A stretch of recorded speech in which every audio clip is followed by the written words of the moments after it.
éviter le paiement tardif, pour les créanciers, c'est renseignements préalables sur les clients, les KYC, on avait déjà dit les cas de solvabilité, définir précisément les cas de clairement dans les conditions de contrat. Déjà, j'avais dit qu'il faut mieux mûrir le contrat, il faut toujours se faire assister. C'est pourquoi il faut avoir une équipe juridique en interne. Les entreprises doivent avoir une équipe juridique en interne. Ils doivent assister aux formations. Ils doivent être guéris pour pouvoir étoffer le contrat. C'est-à-dire quoi, prévoir des clauses de pénalité des retards, prévoir également les cas les cas de la rénonciation lorsque la personne bénéficie de l'immunité d'exécution ou ses biens sont insaisissables ou indisponibles. Il peut renoncer à ça. C'est prévu, il peut renoncer à ça pour éviter que le recouvrement soit un recouvrement des papiers ou un coup de bluff ou un coup de pied jeté dans l'eau. Là, on perd en temps. On perd également en termes d'argent parce qu'on a déjà engagé les services huissiers ou des recouvrements pour pouvoir procéder aux mises en demeure et à d'autres voies d'exécution.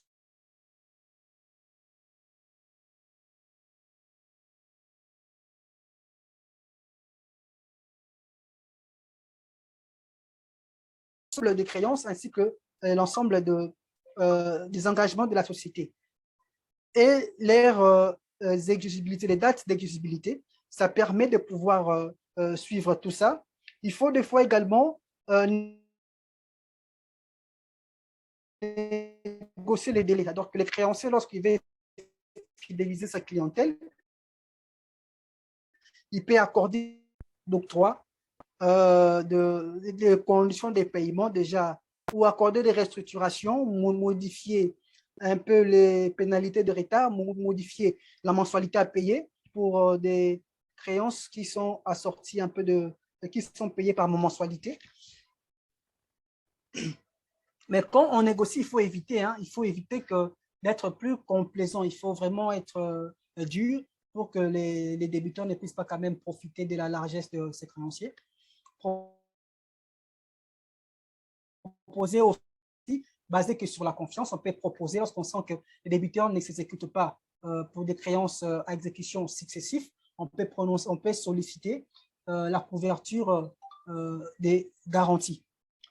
Pour les débuteurs, c'est qu'il faut solliciter à temps utile les rééchelonnements ou la restructuration des créances pour éviter ou les délais de paiement ou même les délais de grâce qui est prévu à l'article 39. Les délais de grâce est prévu à l'article 39 de l'acte uniforme numéro 6 pour une période qui ne peut pas dépasser une année. Les débiteurs de bonne foi peuvent prouver si, à défaut, si les créanciers lui refusent de lui accorder les paiements, de lui accorder un délai de paiement, il peut saisir le tribunal pour obtenir un délai qui ne peut pas dépasser une année, mais ce délai de grâce ne peut pas s'opérer sur les dettes cambiaires. Il doit juste prouver, et les présidents de la juridiction tiennent compte aux moyens de preuve des bonnes foi et des justifications des états financiers qui seront produits par les débiteurs. Donc, la décision tient compte de la situation du débiteur et des besoins des créanciers.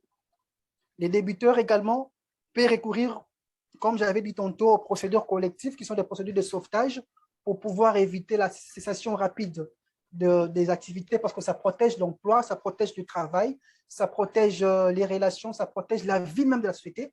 La conciliation vise même à la conclusion d'un accord.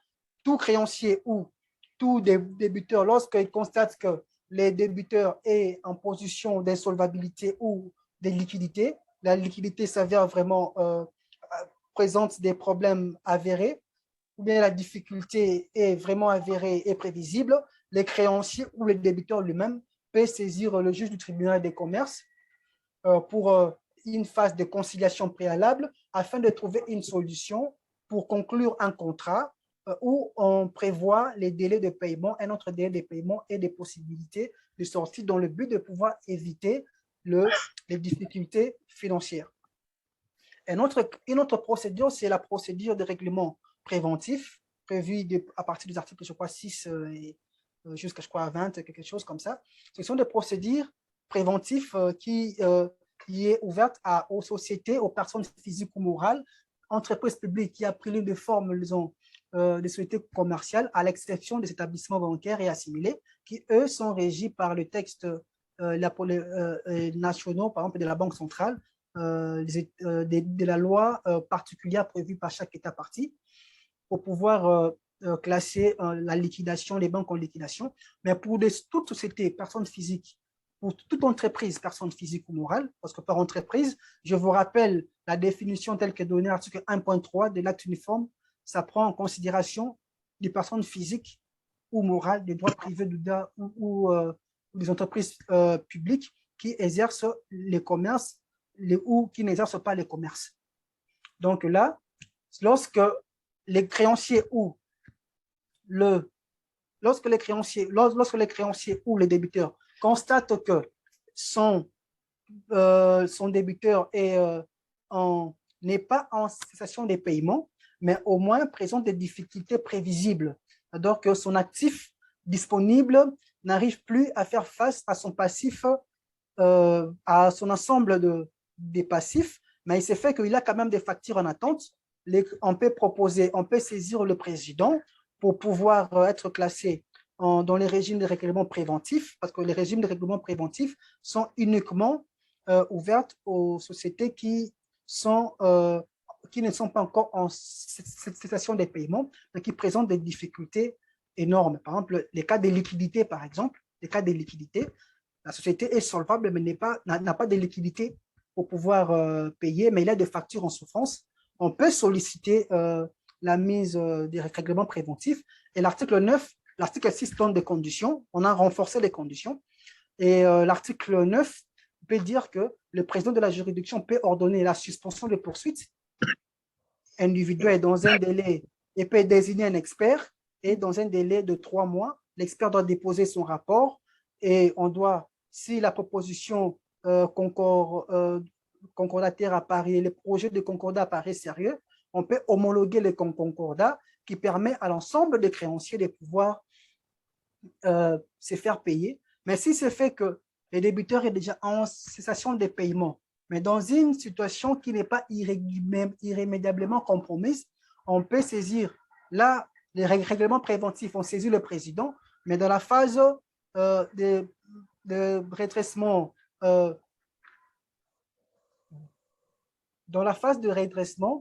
on saisit directement les greffes, le tribunal par les greffes, on alerte directement les greffes. C'est pourquoi j'avais dit parmi les conditions, là, les objectifs, on verra qu'il faut alerter le plus tôt pour éviter les cas de cessation des paiements. Il faut toujours alerter le plus tôt par rapport aux états financiers.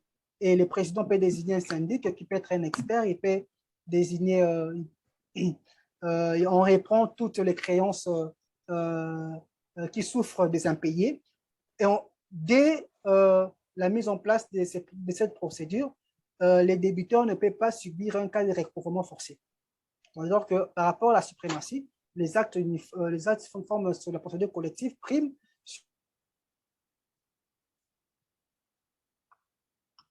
L'acte uniforme numéro 6, c'est beaucoup plus, ça expose beaucoup plus les activités du débiteur à la cessation des paiements. Ça crée vraiment des difficultés énormes parce que là, c'est le premier saisissant qui est désintéressé, le premier, et ça indisponibilise tous les actifs du débiteur qui est déjà en difficulté. Mais dans les procédures collectives, c'est qu'on cherche à désintéresser tous les créanciers au même moment. Et même si les garanties quand même sont là, on marque le front lorsque les prix est insuffisant. C'est-à-dire que les partages se fera par l'importance des créances. Et la dernière procédure, c'est la liquidation des biens. C'est juste pour permettre à ce que la société puisse une liquidation meilleure de biens pour désintéresser la masse des créanciers. Donc, ce qu'il faut retenir, c'est que les procédures de recouvrement, l'acte uniforme numéro 6 ne favorise pas absolument le maintien ou les redressements des sociétés, mais plutôt ça vient beaucoup plus favoriser les créanciers, le plus diligent, mais plutôt les procédures collectives qui sont régies par le droit OHADA, prescrites par le droit OHADA, vient pour protéger d'abord l'emploi, parce que lorsqu'il y a saisie sur un compte bancaire, les créanciers, c'est un compte destiné au salaire, par exemple, au paiement des salaires, ça créera un dysfonctionnement et ça créera encore des retards, des arriérés des salaires, mais plutôt, lorsqu'il s'agit des procédures collectives, on accorde des propositions concordataires ou bien des projets de redressement de la société afin de permettre un peu que les difficultés. Je vous remercie pour votre attention. Je ne sais pas si vous pouvez m'accorder juste une pause de moins de 5 minutes, le temps pour moi Mais, de euh, 5 minutes. Maître, prenez une petite pause et puis on aura juste un mot pour terminer parce que le temps passe vite, mais on vous laisse un répit de 2-3 minutes. Merci beaucoup.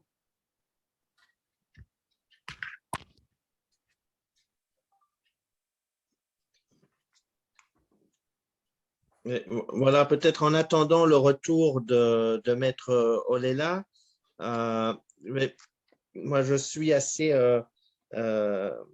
stupéfait, je dirais même qu'en 2 heures, on ait eu toute la procédure je dirais, de la genèse de l'acte uniforme aux différents recours possibles et aux différentes procédures possibles, y compris les délais de prescription, etc. On a été quand même très, très loin dans le détail, mais tout ça d'une clarté extraordinaire. Si tant est que les questions qui ont été posées par écrit, eh bien, ont toutes trouvé réponse dans la suite de l'exposé. Donc, ce qui va nous faciliter un petit peu les choses, je dirais, pour clôturer ce webinaire. Alors, je vais attendre le retour de Maître Léla pour faire quelques mots de conclusion et surtout un petit peu le lien entre ces procédures et cette problématique des paiements tardifs avec son intérêt stratégique et son intérêt pour l'intelligence économique, tout simplement. Hein, donc, vous verrez que finalement, tout ça se rejoint de façon très nette.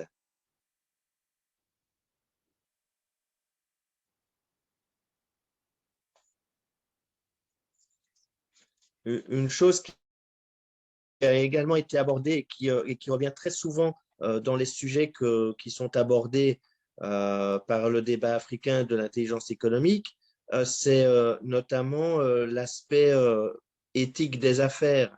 Hein, on a parlé de la mauvaise foi du débiteur, et peu importe comment elle s'exprime, mais vous voyez que là aussi, les procédures de recouvrement de créances viennent également un peu accentuer je dirais, ce concept d'éthique des affaires. Donc, c'est quelque chose qui n'est pas anodin, je pense, qu'il faut avoir à l'esprit, surtout qu'on est vraiment dans une période depuis quelques années, et cela va aller crescendo, où la responsabilité sociétale des entreprises est de plus en plus importante et a un poids de plus en plus important dans l'activité des acteurs économiques. Et tout cela n'est finalement que la compilation d'une somme de règles d'éthique des affaires. Hein, donc, je pense qu'on aura dans les semaines à venir des webinaires peut-être plus spécifiques sur ces sujets, mais on voit que systématiquement, dès qu'il s'agit comment dire, de législation, de règles autour de l'activité économique et des acteurs économiques, eh bien, cet aspect éthique des affaires est systématiquement présent de façon soit très prononcée, soit un peu en demi-teinte, mais est systématiquement présent. Donc ça, je pense que c'est quelque chose qu'on peut retenir aujourd'hui également. Alors, voilà, maître, bon retour parmi nous. Merci beaucoup. Je Juste n'ai même quelques pas mots réalisé. pour,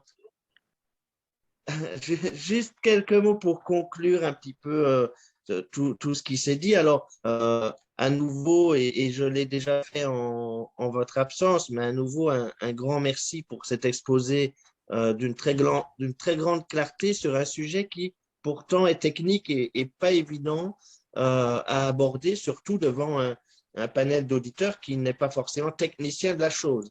Hein, donc là, toutes nos félicitations parce que c'était très clair, même si certaines choses ne peuvent pas parler à tout un chacun, mais c'est tout à fait normal. On est là aussi pour apprendre et puis et s'enrichir les uns et les autres de nos savoirs respectifs. Moi, ce que je voudrais dire, et je pense que c'est peut-être la chose la plus transverse dans le cadre de nos activités du débat africain d'intelligence économique, c'est que recouvrir des créances, ça nécessite, et vous l'avez très bien souligné, une ou des stratégies. Et que finalement, on est bien dans de la stratégie d'entreprise, tout simplement, avec une notion d'anticipation, une notion de maîtrise de l'information. Qui est mon créancier, qui est mon client, qui est mon fournisseur, avec qui je veux travailler. Est-ce que la stabilité ou plutôt la santé financière de mon interlocuteur me permettra de travailler avec lui dans de bonnes conditions et d'éviter le paiement tardif éventuellement, hein? Donc, tout cela, c'est à mon sens de la stratégie et j'irai même plus loin, c'est de la stratégie qui demande de la discrétion et de la célérité, comme il a été rappelé à plusieurs reprises. Donc, il faut vraiment maîtriser tout un environnement informationnel autour du sujet pour éviter le sujet, finalement, hein, parce que c'est bien de ça qu'il s'agit. Hein, le paiement tardif, il faut absolument, et dans la mesure du possible, l'éviter. Lorsque ce n'est pas possible, eh bien, il y a toutes ces procédures que nous avons pris connaissance ce soir. Hein, voilà, je pense que le mot peut-être à retenir, c'est que euh, le recouvrement de créances, c'est de la stratégie. Soit on fait de la stratégie pour l'éviter, soit on ne peut pas l'éviter, mais il faut continuer à être stratège. Voilà ce que je voulais dire pour conclure. Et comme je l'ai dit un peu lors de votre absence, votre exposé a été tellement complet que même les questions qui ont été posées en ligne ont trouvé leur réponse au fil de l'eau. Donc, nous n'avons, pour ainsi dire, plus de questions à vous poser. Ça, c'est extraordinaire. Ça veut dire que vous avez été parfait. Voilà. Merci beaucoup. Venant de vous, je suis vraiment flatté. Mais j'ai hâte vraiment de vous revoir en physique. Je crois que le webinaire, c'est beaucoup plus à distance. C'est déjà, moi-même, je n'ai pas vu l'heure qui est passée parce qu'on n'a plus beaucoup de temps. Ce sont des questions. Alors que, par exemple, des saisies, ça constitue des séminaires. Ça peut prendre 2 ou 3, 4 jours, des séminaires. Mais j'ai tâché vraiment, c'était vraiment une tâche ardue. Et je vous remercie beaucoup. Je remercie à la grande équipe du débat africain de l'intelligence économique. Je remercie Monsieur Lukman Konaté. Je remercie vous, le docteur Stéphane Mortier. Je remercie également aux participants qui, after work, se sont donné la peine quand même de nous suivre pendant plus de temps que prévu. Et je reste toujours à votre disposition. Bon, vous pouvez contacter l'équipe organisatrice pour pouvoir me faire parvenir certaines préoccupations qui n'ont pas été rencontrées ici, faute de temps. Je suis disposé toujours à vous recevoir. Je vous ferai parvenir, oui, à le mail, les réponses à vos préoccupations. Et je vous remercie vraiment. Je suis touché même par votre patience. Je suis vraiment touché par votre patience parce que j'ai pris plus de temps que prévu, parce que il m'est semblé utile de pouvoir appeler, parce que les recouvrements appellent des actes uniformes, plusieurs actes uniformes même, qui entrent en ligne de jeu. Donc, il fallait quand même préciser la portée, l'application de ces actes uniformes et démontrer la supériorité, les contradictions qu'il y a dans les actes uniformes, afin de proposer des pistes de solutions pour éviter la lenteur rencontrée dans le recouvrement et surtout que d'autres lenteurs qui sont dues à la vestusté des textes que le droit OADA a renvoyé également au droit interne, qui est longtemps applicable et que le juge également, des fois, ils prennent beaucoup plus de temps que prévu pour pouvoir rendre les décisions dans la célérité. Merci. Eh bien, merci encore à vous et à tous les participants, bien entendu. Et on vous donne d'ores et déjà rendez-vous la semaine prochaine dans la continuité avec ce webinaire, puisque on abordera le rôle des tribunaux de commerce dans l'activité économique, tout simplement. Hein, donc, ce sera avec Narcisse Djimbay, qui est magistrat dans un tribunal de commerce à N'Djamena. Voilà. Donc, rendez-vous à tous et surtout diffusez l'information, parce que ce sera, à mon sens, tout aussi passionnant qu'aujourd'hui. Voilà, merci à tous et bonne soirée. Merci pareillement.